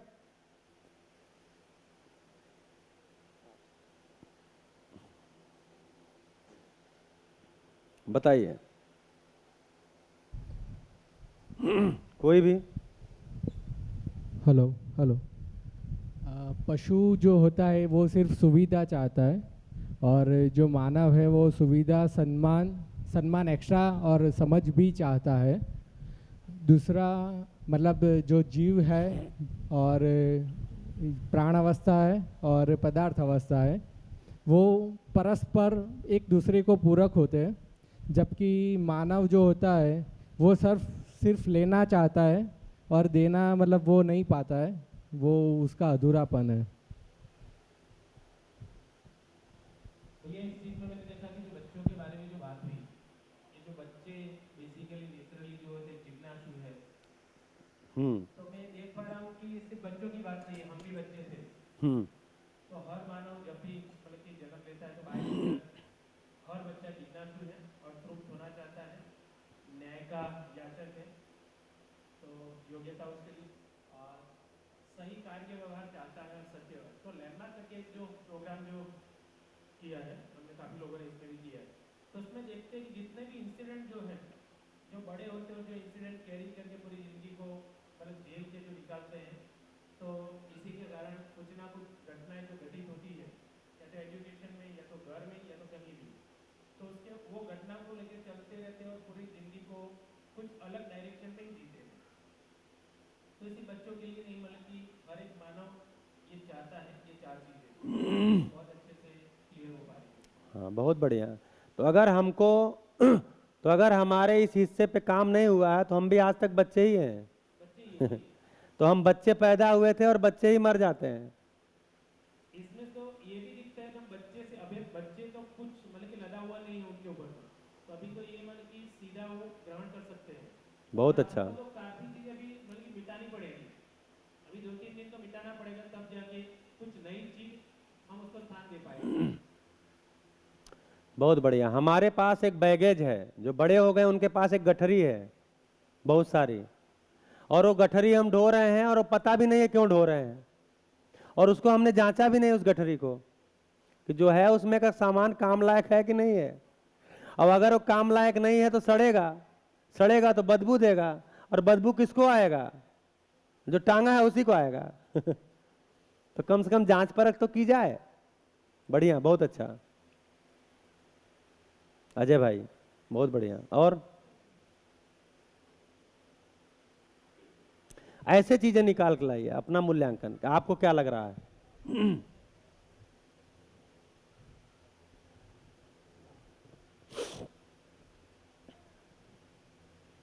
आपको क्या पकड़ में आया? माइक दीजिए।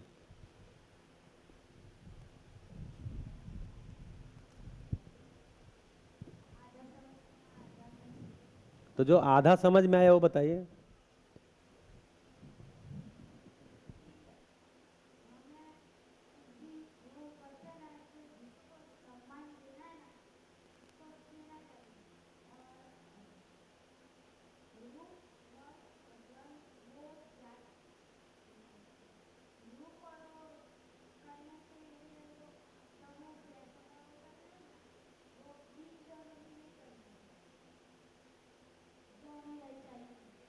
हाँ, करना नहीं चाहिए। भाषा थोड़ी सी इसको ठीक कर लीजिए कि उससे पूरा नहीं पड़ेगा। हाँ, जो चीज़ हम उससे पाना चाहते हैं वो मिलेगा नहीं, बाद में हम दुखी होने वाले हैं। बहुत अच्छा। और और कोई?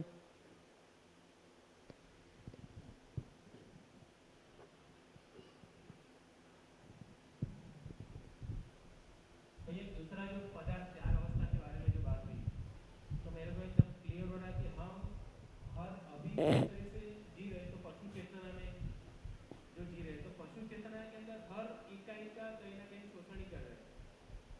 जैसे पेट्रोल एक बूंद बनाने की इंसान बना नहीं सकता है, हमारे उसको वेस्ट, हर रोज कितना पेट्रोल हम बिना मतलब का मतलब कि कहीं भी वेस्ट करते रहते हैं, फूड वेस्ट करते हैं, पानी वेस्ट करते हैं, हर नेचुरल सोर्स को कहीं ना कहीं वेस्ट कर रहे हैं।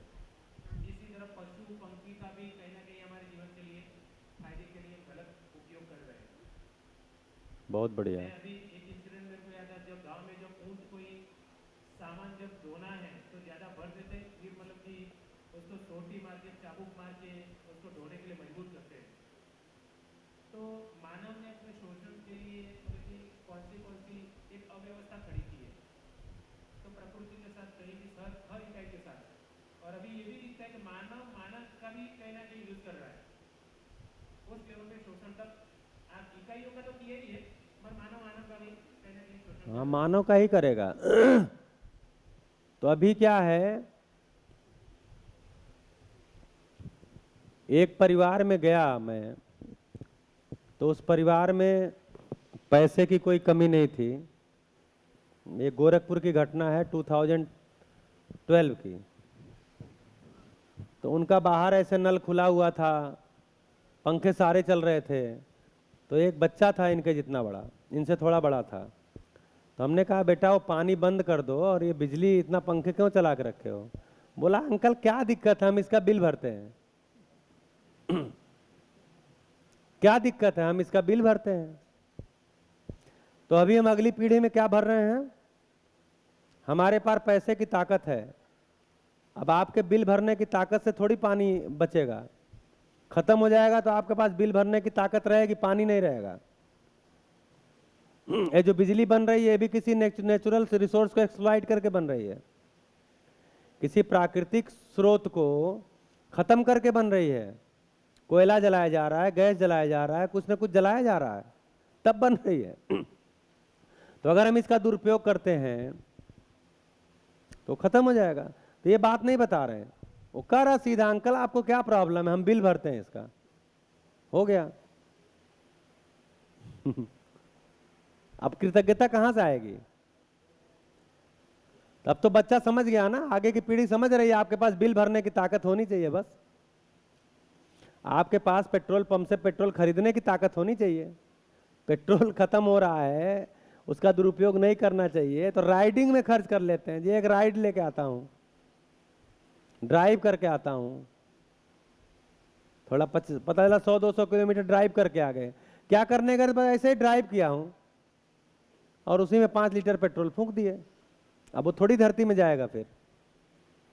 बढ़िया।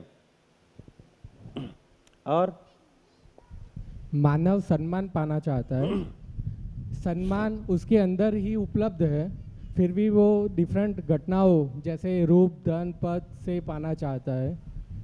वो एक सीखा। बढ़िया।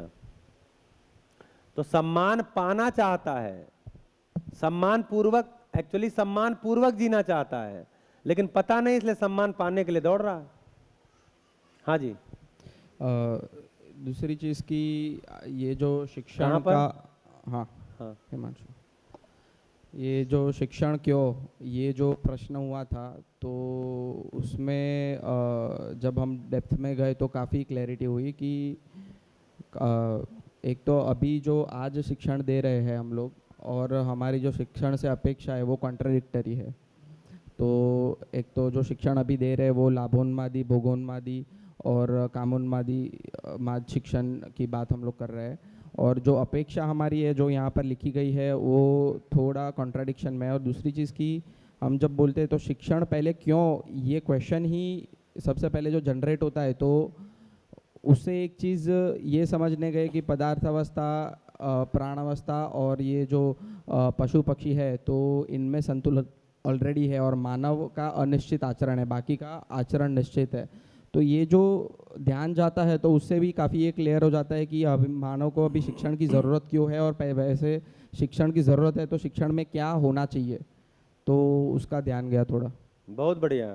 तो अभी हमने घोषित कर दिया है कि human is the most civilize entity of the universe. मानव जो है धरती का सबसे सभ्य इकाई है, ऐसा घोषित किए कि नहीं। क्या सभ्यता है देखा जाए, अपने ही घोषणा करनी थी, करके बैठ गए। कोई जानवर थोड़ी हमारे बारे में घोषणा किया है, हमने ही किया है कि मानव धरती की सबसे सभ्य इकाई है।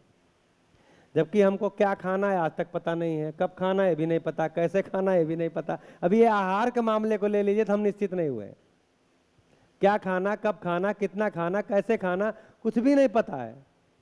जानवर को तो क्या खाना है, कब खाना है, कैसे खाना, कितना खाना है, उससे आप हिला ही नहीं सकते। गाय मर जाएगी मांस नहीं खाएगी, शेर मर जाएगा घास नहीं खाएगा। आहार के मामले में इतने निश्चित हैं, हम तो आहार के मामले में निश्चित नहीं हुए। खाना खा लिए तब तक 2 बिस्किट भी खा लिए, तब तक कोई बताया जी ये नमकीन बहुत अच्छा था वो भी खा लिए। मतलब शरीर को हम रेस्ट, देखिए शरीर की डिजाइन ऐसी है, शरीर की डिजाइन ऐसी है कि शरीर के ऊपर वाला, यहाँ तो मेडिकल साइंस के लोग बैठे हैं, भैया कहाँ गए, ये भी बैठे हैं, तो शरीर के ऊपर वाला जो हिस्सा है ये चीजों को पचाने के लिए है, फिर यहां से नीचे सफाई का काम शुरू हो जाता है। तो अब हार्मोन वही है, हम कुछ मुंह में डालें, मुंह में डालते ही सूचना गई कि कुछ आ रहा है और पचाओ, हार्मोन्स के द्वारा सूचना गई, तो उस तरह के रस वगैरह निकलना शुरू हुए और वो काम शुरू हो गया। भाई एनर्जी तो शरीर में है, तो उस तरह के रस वगैरह निकले और पचाने का काम शुरू हुआ। तो पता चलता है कि 2 खाने के बीच में 4 घंटे का गैप होना चाहिए, 3 घंटे का गैप होना चाहिए। अब क्या हुआ, जैसे ही हम कुछ खाए और पचाने का काम शुरू हो गया, ठीक है पच भी गया, अब हार्मोन का सिग्नल आया भाई पच गया, अब इसको निकालो, सफाई का काम करो, तब तक फिर कुछ हम मुंह में डाल लिए। जैसे ही मुंह में डाले तुरंत संकेत गया, अरे रुको रुको रुको, ऊपर से कुछ आ गया इमरजेंसी, फिर पचाने में लग गया, फिर सफाई नहीं हुआ, तो पता चलता गंदगी सब पड़ी ही रह गई, सफाई। अभी तो मामला शरीर की सफाई का ज्यादा दिक्कत है, अभी आहार की समस्या नहीं है, अभी तो सफाई नहीं हो रहा, तो हम शरीर को भी ठीक से नहीं समझ पाए। तो अभी मेडिकल साइंस बोलता नहीं जी 2-2.5 घंटे में कुछ खा लेना चाहिए। तो किन के लिए बोलते हैं, जिनको एसिडिटी वगैरह की प्रॉब्लम हो गई है, ये वो अगर नहीं खाएंगे तो हाइपर एसिडिटी है तो हो जाएगा, तो अल्सर हो जाएगा। लेकिन जो स्वस्थ हैं उनको थोड़ी 2 घंटे पे खाना है, वो तो 4 घंटे पे खाएं, कम से कम 3-4 घंटा अंतर रहे। और रात में एक समय होता है, जैसे अभी आजकल आ रहा है ईटिंग विंडो कितने देर की होनी चाहिए, बोलते हैं ना 8 घंटे की, 10 घंटे की, 12 घंटे की। तो सवेरे 8 बजे तो बोलते हैं सवेरे 8 बजे खाना शुरू किए, रात में 8 बजे बंद कर दीजिए, जिससे कि 12 घंटा पूरा सफाई के लिए मिल जाए। अभी धीरे धीरे आ रही हैं चीजें कि कम से कम रात में तो समय से खा लीजिए, उसके बाद कुछ मत खाइए। अभी तो रात में 12 बजे तक जग रहे हैं तो भी कुछ ना कुछ खा रहे हैं। क्यों? क्योंकि हमने मान लिया खाने से ही हम खुश हो पाएंगे। हमारी खुशी का स्रोत हमारा खाना है, हमारा आहार है, ऐसा हमने मान लिया। ठीक है, और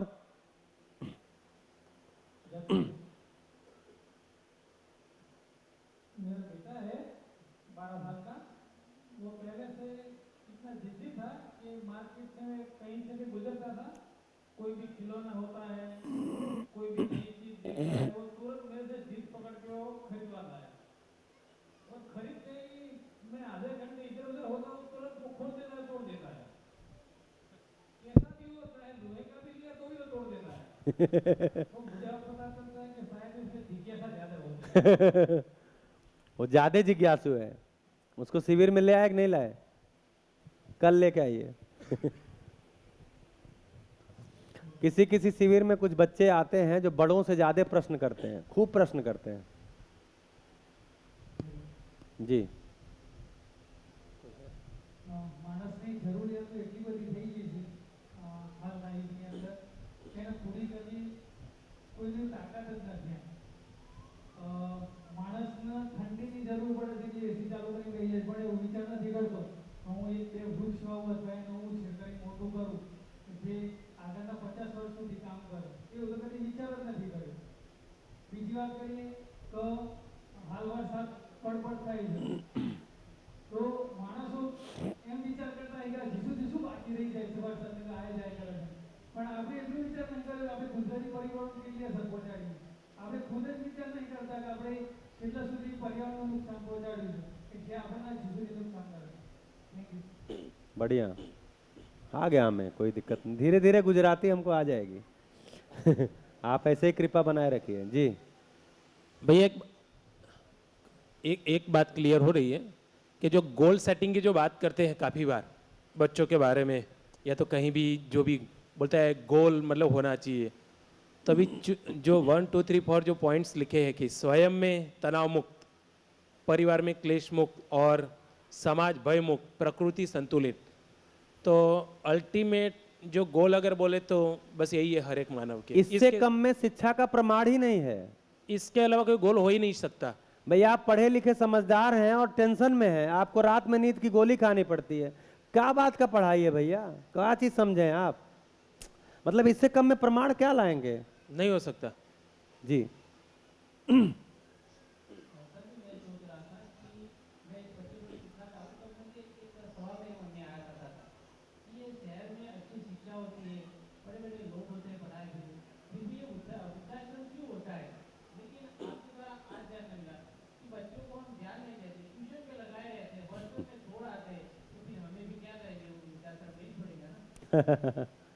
आप डर गए। हाँ ठीक है, बच्चों को बहुत बढ़िया, क्योंकि क्योंकि मूल्यों का अभ्यास होगा आपके परिवार में, बाहर थोड़ी होता है। लेकिन उसके लिए दोनों का समझदार होना भी जरूरी है। अब बच्चे को घर में रख लिए और दिन रात लड़ाई झगड़ा कर रहे हैं आप, तो पहले माता पिता का समझदार होना भी जरूरी है। दोनों लोग आए शिविर में, क्या आप अकेले आए हैं? चलिए आगे लाइएगा फिर।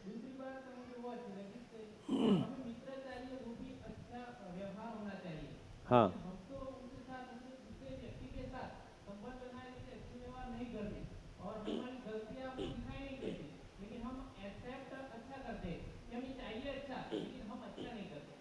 हाँ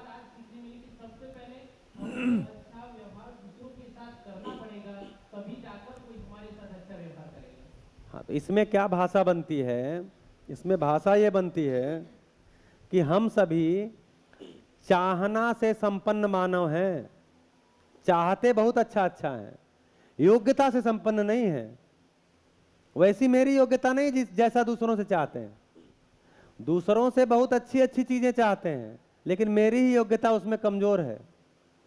इसीलिए एक सूत्र बनता है, आप लोगों ने सुना होगा जो पहले शिविर किए हैं, कि दूसरों की अयोग्यता से प्रभावित होना अपनी अयोग्यता है। अयोग्यता, योग्यता से नहीं, दूसरों की अयोग्यता से प्रभावित होना मेरी अयोग्यता है। भाई मैं जानता हूं कि इनको कुछ भी समझ नहीं है, ये समझदार नहीं है, एकदम बेकार आदमी है, लेकिन दिन रात इन्हीं से हम प्रभावित भी होते हैं। हाँ उधर ना देखिए, उनको नहीं कहे। कुल मिलाकर के जिस भी व्यक्ति को हम कहते हैं अरे बेकार है, कोई बात नहीं है, तो ऐसे लगा रहता है, लेकिन प्रभावित हम उसी से होते हैं। देखो ये तो गाड़ी चमकाता है अपनी, ये तो साड़ी चमकाता है, तो ऐसा पद के अहंकार में बोलते हैं, लेकिन प्रभावित उसी से होते हैं। तो एक्चुअली मेरी ही अयोग्यता है, ये मेरी ही योग्यता में कमी है, तो मुझे अपनी योग्यता बढ़ानी है। अभी तक मानव ने कार्यक्रम ही नहीं समझा कि मुझे अपनी योग्यता बढ़ानी है। लोग बोलते हैं जी शिविर आपका बहुत अच्छा है, मेरी पत्नी को इसकी जरूरत है। आप समझ गए क्या? पहले ही दिन हमारी पत्नी की जरूरत है। अभी हमारे पास भी केवल 2-4 सूचना आई है, हम बोलते हैं कि हमारी पत्नी की जरूरत है, पत्नी बोलती है हमारे पति की जरूरत है, हमारे बेटे की जरूरत है, हमारे पिता की जरूरत है। हम तुरंत दूसरे को, अपने को ठीक मान के ही बैठे हैं, हम तो ठीक है ही है। गलती इनमें है, हम तो ठीक है। तो एक्चुअली जीने की योग्यता होती है, कल इस पे और चर्चा करेंगे। जीने की योग्यता क्या होती है, जिंदा रहना क्या होता है, मानव की मूल आवश्यकता क्या है, ऐसी 4-5 चीजें हैं। जी भैया। भैया नमस्कार।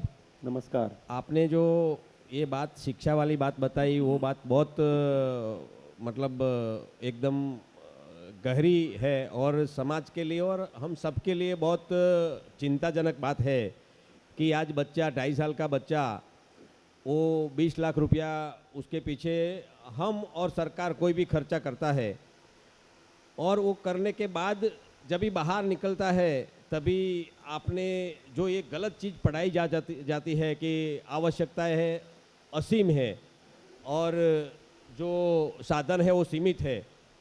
तो ये बात से पूरा इतना मतलब चीज़ आपने जो बताया है कि इसकी वजह से संग्रह की वजह से शोषण के विरोध, संघर्ष, युद्ध और अशांति, ये जो बात है, ये बात मतलब पूरी जो शिक्षा की अभी जो अपन 20 चक्र बोलते हैं, ऐसे 20 चक्र में पूरी शिक्षा चली गई है। और इसके हिसाब से इतना सारा शिक्षा का प्रभाव बढ़ रहा है। आपने बताया कि अभी जब भी हम आज़ाद हुए थे तभी जो परसेंटेज थे और अभी आज के दिन में जो परसेंटेज है, तो शिक्षा का इतना बड़ा है, मतलब परसेंटेज बढ़ा है, फिर भी आज के दिन में प्रॉब्लम इतना ही बड़ा है, परिवार में प्रॉब्लम इतना ही बड़ा है। और आज शिक्षकों का सम्मान दिन बाय दिन घट रहा है, बुजुर्ग का सम्मान आज घट रहा है, आज माता पिता की बच्चे सुनते नहीं हैं। सब चीज़ जो हो रही है वो एक तरफ से मतलब आपने जो बताया कि ऐसी ऐसी जो गलत चीज़ उसमें डाल रहे हैं, ये बात इससे होती है। और ये जो आपने बताया कि अभी ये मानसिकता से जो लोग मतलब बाहर निकलते हैं कि भोगोन्माद, लाभोन्माद और ऐसी जो बात होती है, तो उसमें जो निकलने वाला आदमी है, वो आदमी मतलब उसको ऐसा ही लगता है कि धन ही सब कुछ है, इंद्रियों में सारा सुख है और सुविधा ही जीवन शैली है। ये जो इससे 3 बात मतलब सबको यही लगती है और सब इसके पीछे ही मतलब लगे रहते हैं। और ये लगे रहने से हकीकत में जो संग्रह से लेके अशांति तक का जो वातावरण है, ये वातावरण पूरा मतलब समाज में खड़ा हो जाता है। तो मतलब शिक्षा में आमूल परिवर्तन ये बहुत ज़रूरी बात लगती है। ऐसी बात आज की बात में समझ में आई। बहुत अच्छा। तो आज़ादी के बाद से देखेंगे तो एक उपलब्धि तो हुई है, उसके लिए हमको धन्यवाद बोलना चाहिए, उसके लिए उपकार भी है कि आज़ादी के बाद से कम हमारे पास सुविधाएं तो आई हैं। भाई एक सेक्टर का तो हमारा तनाव कम हुआ है, लेकिन उन सुविधाओं के साथ हमारे पास विवेक नहीं आया, बुद्धि नहीं आई। तो बोलते हैं ना, बंदर के हाथ में उस तरह तो आ गया तो अभी तो हमारे लिए सुविधाएं ही समस्या हो जा रही हैं। जी नमस्कार। આજના સેશનમાં જે દર્શન ઉપર ફોકસ કરાવ્યું, એટલે કે દર્શનથી પરિપક્વતાની ડેફિનેશન ઓફ મેચ્યોરિટી મને આખી ક્લિયર થઈ કે જે વસ્તુ અથવા જેવું છે તેવું જ તેને સમજવું અને સ્વીકારવું, તો જ એ આપણું સાચું દર્શન થયેલું ગણાય। જેવું છે તેને સમજવું અને સ્વીકારવું, दर्शन की सही परिभाषा मिली। हाँ, ठीक हाँ। है। દર્શનની અને એક ડેફિનેશન ઓફ મેચ્યોરિટી, એક પરિપક્વતાની એક નઈ પરિભાષા मिली। बहुत बढ़िया। हाँ जी, मुझे नहीं आज के सेशन में से एक बहुत प्रैक्टिकल बात सीखने को वो मिली है कि जो नॉर्मली जब हम छोटे बच्चे होते हैं, वहाँ से जैसे बड़े होते जा रहे हैं, तो पूरी वो टाइमलाइन में हमारा फोकस जो मानना नहीं और जानना है, हाँ वो उस पर एक्शन हम बहुत कम करते हैं। ज़्यादातर लोग जैसे कि स्कूल में पढ़ाते हैं तो जो भी पढ़ाते हैं वही सही है, स्कूल में पढ़ाया वही सही है, उसको कभी निरीक्षण, परीक्षण और सर्वेक्षण करने की जो बात है, तो उसमें वो हम टाइम निकाल के वो नहीं कर पाते। इसीलिए मुझे ऐसा लग रहा है कि हम ये पूरी शिक्षा व्यवस्था को राइट डायरेक्शन नहीं दे पा रहे और जो भी प्रॉब्लम बढ़ते हुए साक्षरता बढ़ी है, लेकिन जो हमने कभी निरीक्षण, सर्वेक्षण और परीक्षण नहीं किया, तो उससे अल्टीमेटली एंड रिजल्ट हमें जो मिलना चाहिए वो नहीं मिल पा रहा है। तो वो मुझे एक एक्शन पॉइंट एकदम क्लियर दिख रहा है कि बहुत बढ़िया। एक्चुअली कोई भी बात हम अभी इस सीरीज में आए या कोई दूसरी भी सीरीज में जाते हैं या रियल लाइफ में कोई भी एग्जाम्पल देखते हैं या कुछ होता है, तो उसको कैसे हम खुद में, फिर परिवार में और पूरे समाज में उसकी इम्पैक्ट कैसे है, वो उस पर जैसे ही देखते जाएंगे, प्रैक्टिकली सोचते जाएंगे और उस पर एक्शन लेते जाएंगे, तो शायद सही शिक्षा की तरफ हम आगे बढ़ते जाएंगे। ऐसा मुझे एक क्लियर आपके। हाँ, तो अभी की जो बहुत बढ़िया, अभी की जो शिक्षा पद्धति है उसमें हम निरीक्षण, परीक्षण, सर्वेक्षण को बोल ही नहीं सकते बच्चे को। अभी शिक्षा पद्धति क्या है कि एक चीज आपको याद कराया जाएगा और उसी के एग्जाम में जाके आपको उल्टी करनी है। वैसा ही अगर एकदम वैसा ही उल्टी नहीं करते हैं तो नंबर ही नहीं देंगे। तो कहाँ निरीक्षण परीक्षण सर्वेक्षण। तो इसलिए अभी क्या है, एग्जाम पद्धति जिस तरह की है, जिस तरह के पढ़ाई की पद्धति है, उसमें इसका अवसर ही नहीं है। तो पहले तो हमको पद्धति में कम से कम घर में तो ले आए, बच्चे में डालें। देखिए नंबर मिल जाता है। मैं एमएड किया 2016 में। हाँ जी, आप खड़े हैं या बैठे हैं? अच्छा। तो मैं एमएड किया 2016 में इग्नू से। तो अब पढ़ने का कोई मौका ही नहीं था, क्योंकि दिल्ली में इतना काम चल रहा था। अब कहाँ पढ़ा। एक्चुअली क्या हुआ कि दिल्ली एससीईआरटी वाले बोले कि मतलब कभी आप प्रिंसिपल का शिविर लेते हैं, एससीईआरटी का डीडी का शिविर लेते हैं, और कोई बोल दे कि आप एमएड हैं, भले ही आपका मैथ्स में पीजी है, नहीं बोले एमएड हैं, आप नेट हैं। तो हमने कहा तो क्या किया, जब बोले एमएड कर लो। इग्नू से एमएड किया, पढ़ने का अवसर नहीं मिलता था, लेकिन मैंने एमएड किया, 2 साल में पूरा हुआ और मेरा 76% नंबर आया। जबकि यही सब लिखा, मानवीयता क्या है, अमानवीयता, मतलब जो क्वेश्चन आते थे उसको मैं इससे रिलेट करता था आंसर को, और हिंदी में लिखता था, फिर भी 76% नंबर मिले हैं। तो या तो कॉपी जांचने की प्रक्रिया नहीं ठीक होगी, या तो वास्तव में हमारी बात को स्वीकार किया गया होगा। दूसरा ये सीखने को मिला कि हम नॉर्मली ऐसा ही सोचते हैं कि भाई मुझे जो काम करना है वो मेरी पीढ़ी को या गांव को चेंज करूँ। दूसरों को चेंज करने में हमारा नॉर्मल फोकस रहता है। तो जी। सही में वो एक दिख रहा है कि भाई एक्चुअली दुनिया को समझाना नहीं है, खुद समझना है, खुद हाँ। रियल लाइफ में चेंज लाना है। तो ऑटोमेटिकली फिर पूरा जो भी सिस्टम है तो वो समझदारी की ओर बढ़ेगा और जो रिजल्ट है वो प्रोड्यूस होगा। बहुत बढ़िया। इसमें थोड़ा चेंज लाना जो शब्द है ना, ये बाहर एक बैगेज के साथ है कि मुझे अपने में चेंज लाना है। ये थोड़ा भारी बैगेज के साथ है। तो इसको ऐसा कहेंगे कि हमको मानव का अध्ययन करना है, उसमें मुझे खुद का भी अध्ययन शामिल ही है। जैसे ही बोलते हैं हमको अपने में खुद बदलो तो जग बदलेगा। अब ये ऐसे बैगेज के साथ है कि तरीका प्रैक्टिकली निकल के नहीं आता। तो जब हम प्रैक्टिकल बताते हैं करना क्या है, तो मानव को समझना है। तो मैं भी एक मानव हूं, तो मैं खुद को भी समझ जाऊंगा, और जब समझेंगे तो जिएंगे। जी। आपने कहा कि बच्चा है जो जन्म से जिज्ञासु होता है, तो शुरू से ही वो उसमें जिज्ञासा बनी हुई है, और वो जो सीखता है वो आचरण के हमारे देख के ही सीखता है। तो हम अपने आप को ऐसा कैसे बनाएं कि वो खुद ही हमें देख के सही आचरण से जीना सीखे। आचरण से ही सीखता है ज्यादा, ये बढ़िया है। आचरण से ही सीखता है, जैसा हमें देखता है वैसा वो भी करना चाहता है कि अगर बड़े कर रहे हैं तो ये ठीक है, उसका ऐसा मानना बना हुआ है। अगर वो ये जान भी लेगा कि ये जो कर रहे हैं वो ठीक है, तो उसके लिए हमें अपने आप को खुद को भी जांचना होगा, परखना होगा, अपने आप में देखना होगा मैं ऐसा क्यों हूँ, किस लिए हूँ, किस कारण हूँ, और उसमें बदलाव लाएंगे, अपने व्यवहार में बदलाव लाएंगे, दूसरों के साथ सही बने रहेंगे, तभी वो भी बने रहेंगे। और बहुत बढ़िया। शुरू से ही अगर बच्चे में ये सब मूल्य शिक्षण आएगा तो अगली पीढ़ी बेहतर होगी ही होगी। हाँ, अभी देखिए, अभी कोई कंटेंट आया नहीं है, लेकिन संभावना बनी है। अभी तो कंटेंट शुरू करेंगे कल से, ये बहुत अच्छा है। अभी दिल्ली में क्या होता है, हमारे ऑफिस में चाहे शिविर में लोग अपने युवा लड़के लड़कियों को भेजते हैं कि थोड़ा इससे बात करिए, ये शादी नहीं करना चाहते। तो एक बड़ी संख्या में युवा शादी से भी डर रहे हैं। क्यों? क्योंकि घर में वो देखते हैं कि शादी से एक ही काम हुआ है कि हम आ गए इस दुनिया में। बाकी हमारे घर में जो हमारे माता पिता हैं वो तो लड़ाई लड़ते ही जड़ते हैं, मतलब एक दूसरे का तनाव, लड़ाई, हल्ला गुल्ला यही चल रहा है, एक दूसरे का गिला शिकवा शिकायत। तो यही करना है तो क्यों शादी करना।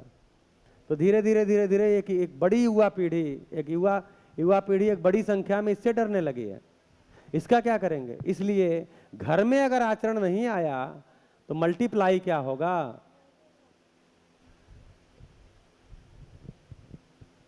बढ़िया, आज का दिन सार्थक रहा, आपके लिए सार्थक रहा।